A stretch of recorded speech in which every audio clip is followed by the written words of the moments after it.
My brothers and sisters, you know, I traveled last week to England. And you see the stark contrast of a developed country and an underdeveloped or developing country, a stark contrast. But yet, only recently, we have seen reported in the press in Jamaica that in 1962, that Jamaica was at the same level as the island of Singapore. We were at the same population at the time, roughly just over 2 million people. We had the same per capita income of about 2,000 United States dollars, or less. I think it was less than that. But we had the same per capita income as Singapore 51 years ago. Where are we today? Where are we today? The Jamaica Labour Party had annual average 6% growth in the 1960s. And Lee Kuan Yew was very impressed at how we were growing. And he came to Jamaica to look at the model of Jamaica in 1964. Lee Kuan Yew visited Jamaica. He wanted to study the model of the Jamaica Development Bank. He wanted to see how come Jamaica growing like this. Then the 70s came with Manley and the Wrecking Crew. Mash up the country. The 80s came with Siaga. I was involved in the investment promotion program where we went out with missionary zeal, brought investments to Jamaica from all over the world, and the economy started to grow by 6% again. Then the Wrecking Crew came back in 1989. And for 18 long, punishing years, they wrecked the economy. The financial sector collapsed. They don't even want to see the report of the Commission of Inquiry. They don't want that report to see the light of day.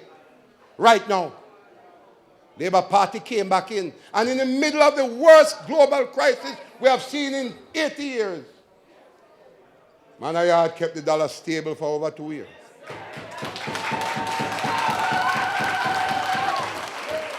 At $86 to 1. Interest rates went down to single digits. Man can borrow money to buy a taxi now. Man can borrow money to buy a house. Interest rates went down and growth returned to the economy. The last time the economy grew was when we were in power. It grew by 1.3% in 2011. And as I said earlier, since that time, it has been negative growth, in decline since that time. That is our track record.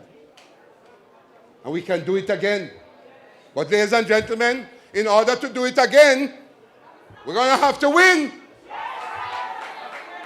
If we can't win, we can't run government. And in order to win, we are going to have to get out there. And we're going to have to create an impact. And we have to capture the imagination of the Jamaican people to convince them that there is a better way. And we are going to guide them to a better way.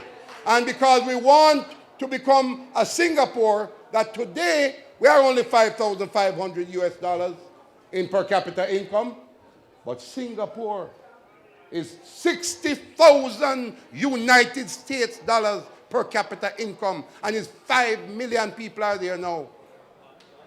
The size of St. Mary. That's the size of Singapore, you know. The size of one parish of St. Mary. But their per capita income is 60,000 US dollars for every man, woman, and child down there. You see why Jamaica cannot continue to slip and slide like we're slipping and sliding now? There needs to be hope brought back to the political process. There has to be hope brought back to the possibility of good governance. And so, ladies and gentlemen, let me say, we must share our vision that our mission is to create a society in which our people are well trained to world-class standards of productivity, are gainfully employed, have a decent standard of living, and enjoy peace and prosperity in a clean, safe, and healthy environment. That has to be our mission, my brothers. This must be our pledge to the Jamaican people.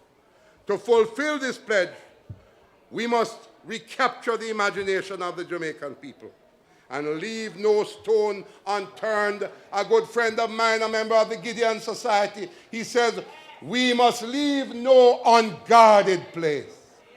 No unguarded place as we go on this mission to win the next elections. I will be consulting with delegates across Jamaica over the next 2 to 3 weeks. I come in peace. I come in love. But I believe I owe it to my party to place myself before you. And the book of Proverbs, it tells us, trust in the Lord with all your heart. Do not depend on your own understanding.